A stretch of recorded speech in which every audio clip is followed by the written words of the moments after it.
Hello viewers, இனி நம்ம பார்க்க போறது Jurassic World Chaos Theory Season 3 Episode 7.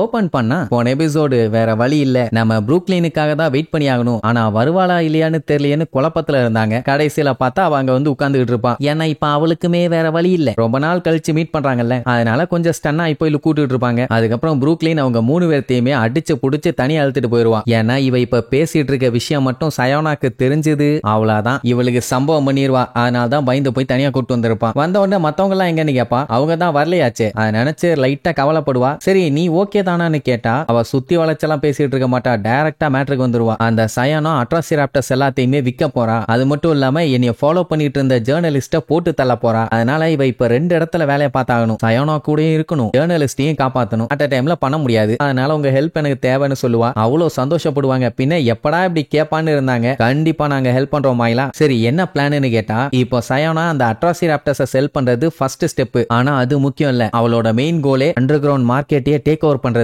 So இப்போ இந்த மொத்த ஆபரேஷனையுமே இவங்க தடுக்கணும். அவ அந்த அட்ராசிராப்டர்ஸை பிளாக் மார்க்கெட்ல இருக்க ரெயின் டெலகார்ட்னு ஒருத்தங்கிட்ட தான் ஒப்படைக்க போறா. அப்படின்னா இவங்க அந்த இடத்துக்கு உடனே போய் அதை தடுக்கணும். அவன் பாத்தீங்கன்னா ஜுராசிக் வேர்ல்டுல ஓவன் கிரேடி இருக்காருல நம்ம ஹீரோ, அவரு கையால தான் செத்துருப்பான். சரின்ட்டு டேரியஸ் ஒன்னும் பஞ்சாயத்து இல்ல, யாஸ்மினாவும் பென்னும் அதை தடுக்க போகட்டும், நானும் ப்ரூக்லினும் சொல்லிட்டு வாய் எடுப்பான். ஆனா ப்ரூக்லினால இவங்க கூட எல்லாம் இருக்க முடியாது. இந்த டீல் நடக்கும்போது இவ சயோனா கூட இருக்கணும், அவ கூட தான் இப்ப இருந்தாகணும். சரி அப்ப அந்த ஜேர்னலிஸ்ட் எப்படி கண்டுபிடிக்கிறது? அவன் யாரு என்னன்னு ப்ரூக்லினுக்கு மட்டும்தான் தெரியும். சோ என்ன பண்ணலான்னு கேட்டா வேற வழி இல்ல, இப்ப அவ தான் போயாகணும். அப்படி போனா அவ தனியா தான் போகணும். ஏன்னா இவளோட ஃப்ரெண்ட்ஸ் இவ கூட வந்திருக்காங்கன்னு தெரிஞ்சதுன்னா அவங்களுக்கு மட்டும் இல்ல எல்லாத்துக்குமே ஆபத்து. சோ அதனால இப்ப என்ன பிளான் பண்ணுவாங்கன்னா, நம்ம ப்ரூக்லின் டாவியை காப்பாத்த போறா, மிச்ச 3 பேருமே அந்த புரோக்கரை தடுக்க போறாங்க. எல்லா சம்பவம் முடிஞ்சவன இதே இடத்துல மீட் பண்ணலாம்னு சொல்லிட்டு எல்லாம் அங்க இருந்து கிளம்பிடுவாங்க. அதே நேரம் இங்க கெஞ்சியை காட்டுறாங்க. அவன் ஸ்மூத்திய பாத்ரூம் போறதுக்காக வெளியில கொண்டு வந்திருப்பான். ஆனா அது பாத்ரூம் போகாம பட்டர்ஃபிளை கூட ஜாலியா விளையாண்டுட்டு இருக்கும். ஏன்னா இப்ப வெளியில கிளம்புறாங்க. கிளம்புற டைம்ல இவங்க ட்ரெஸ்ல பாத்ரூம் போயிருச்சுன்னா பஞ்சாயத்து ஆயிரும் இல்ல, அதனால. அதே நேரம் சாமி பாத்தீங்கன்னா புட்டி படுக்கையெல்லாம் எடுத்து பேக் பண்ணிட்டு இருப்பான். கெஞ்சி பாத்தீங்கன்னா பெருசா இதை பத்தியும் கவலைப்பட்ட மாதிரி இல்ல. ஆனா நம்ம சாமி தான் இன்னுமே கவலைப்பட்டு இருப்பான். அவங்கள விட்டுட்டு இவங்க மட்டும் வீட்டுக்கு போறாங்கல்ல, அதனால அதை பார்த்த கெஞ்சி அவளை நார்மல் ஆக்கணும்னு ஸ்மூதிய கையில கொடுத்துருவான். அந்த டைம் ஜியா பாத்தீங்கன்னா ஒரு பொட்டி ஒன்னு எடுத்துட்டு வருவான். இந்த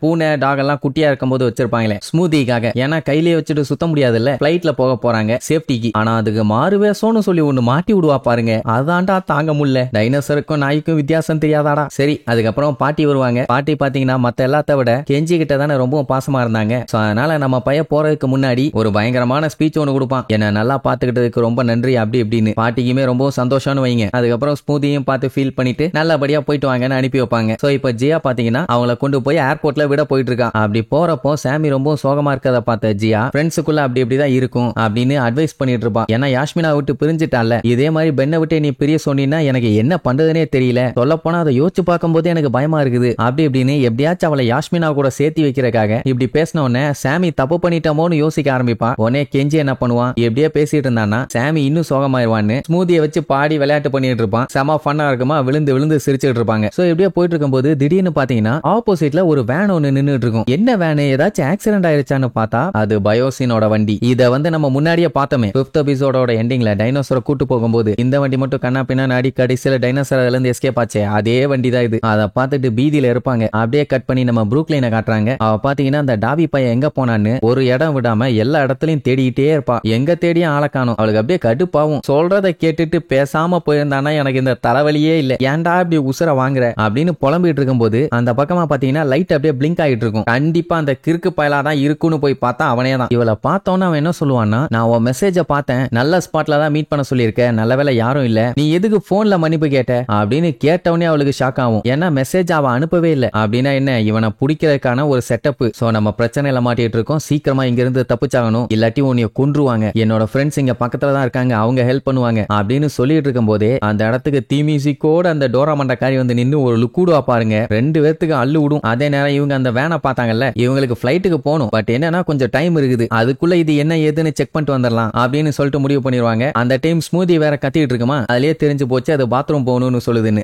ஜியா நான் பாத்துக்கிறேன்னு தூக்கிட்டு போயிருவா. இந்த கேப்ல சரி நம்ம போய் செக் பண்ணிட்டு வரலான்னு அந்த வேன்ட்ட போவாங்க. அதே நேரம் இங்க புரூக்லின் பாத்தீங்கன்னா அந்த டோரா கிட்ட எவ்வளவு பேசி பாப்பா, நீ இந்த பஞ்சாயத்துல மூக்க நுழைக்கிறேன்னு நான் சயானா கிட்ட சொன்னா உனக்கு என்ன ஆகும் தெரியுமா அப்படி இப்படின்னு மிரட்டி பாப்பா. ஆனா அவ அதை கண்டுக்கிற மாதிரியே இல்ல. அப்படியே அவளை பார்த்து முறைச்சுக்கிட்டே வருவா. அதுக்கப்புறம் புரூக்லின் அவளுக்கு சப்போர்ட் பண்ணி பேசினாலும் மிரட்டினாலும் என்ன பண்ணாலும் அவன் கண்டுக்கிற மாதிரி இல்ல. டாவிய புடிச்சு தள்ளி விடுவா. அவன் செவுத்துல இடிச்சு அங்கேயே மயங்கிடுவான். அடுத்து நம்ம புரூக்லினை பாத்தீங்கன்னா விரட்ட ஆரம்பிச்சிருவா. இதுல காமெடி என்னன்னா புரூக்லின் அங்கன்னு சந்து பொந்துன்னு ஓடுவான். ஆனா அவன் நடந்தே அவளை வந்து சேஸ் பண்ணுவா. ஏன்னா அந்த இடத்தோட சந்து பொந்து இண்டு இடுக்குன்னு எல்லா இடமும் அவளுக்கு அத்துப்புடி. அதனால கரெக்டா வந்து அலேக்கா புடிச்சு அவ கைய புடுங்கி புரூக்லினை அட்டாக் பண்ண ஆரம்பிச்சிருவாளா. அந்த டைம் அவளோட போன் பாத்தீங்கன்னா கீழே வந்துரும். அதை நோட் பண்ணாம அங்க இருந்து குடு குடு குடுன்னு ஓடி ஒரு முட்டு சந்தில போய் மாட்டிக்குவா. அலேக்கா புடிச்சு லாக் பண்ணிடுவா. அப்பதான் புரூக்லின் மேட்ருக்கே வருவா. இந்த மாதிரி நீ பண்ணணும்னு அவசியம் இல்ல. சொல்ல போனா உனக்கும் எனக்கும் சயானா தான் எனிமி. நீ மட்டும் நீ இப்ப விட்டினா ராப்டாஸ காப்பாத்த நான் உனக்கு ஹெல்ப் பண்றேன்பா. இந்த டீல் அவளுக்கு பிடிச்சிருச்சு. அதனால அவளை விட்டுட்டு அப்படியே குறுகுறு குறுகுறுன்னு பாத்துக்கிட்டு இருப்பான். ஏதாச்சும் பேசினா பரவாயில்ல. இவ சீரீஸ் ஆரம்பிச்சதுல இருந்து இது வரைக்கும் ஒரு வார்த்தை பேசினது இல்ல. அப்படியே கட் பண்ணி இங்க நம்மளால காட்டுறாங்க. பென் என்ன பண்ணுவான், டார்க் ஜுராசிக்ல இவங்களுக்கு தேவையான ஏதாச்சும் விஷயம் கிடைக்குதான்னு தேடி பார்ப்பான். ஒன்னும் கிடைச்ச மாதிரி இல்ல. அதுக்கப்புறம் என்ன பண்ணுவான், பேரிக்கு கால் பண்ணி நடந்த மேட்டர் எல்லாம் சொல்லி